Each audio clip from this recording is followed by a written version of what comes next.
La Grèce a échappé de peu à la faillite et fait encore partie de la zone euro, mais à quel prix?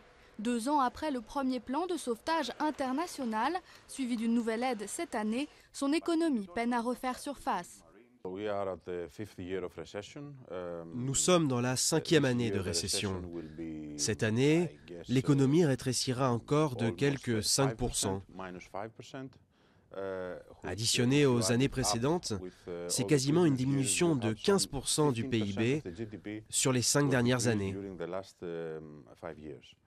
Pour sauver la Grèce de la faillite, il a fallu mettre près de 250 milliards d'euros sur la table.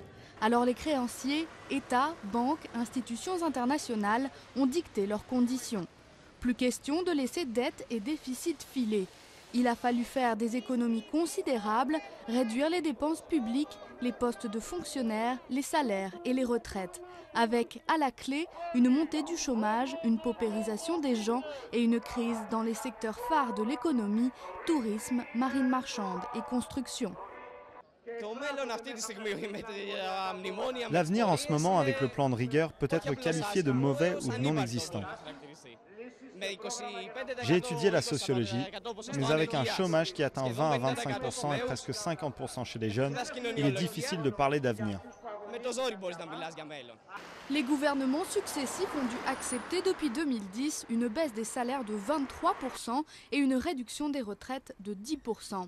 Après les élections législatives anticipées du 6 mai, le nouveau gouvernement n'aura pas de période de grâce. Il va devoir poursuivre les réformes de structure et la réduction du déficit public avec, en ligne de mire, une promesse, celle de sortir enfin de la crise en 2013, après 6 années de récession qui auront bouleversé de fond en comble le maillon le plus faible de la zone euro.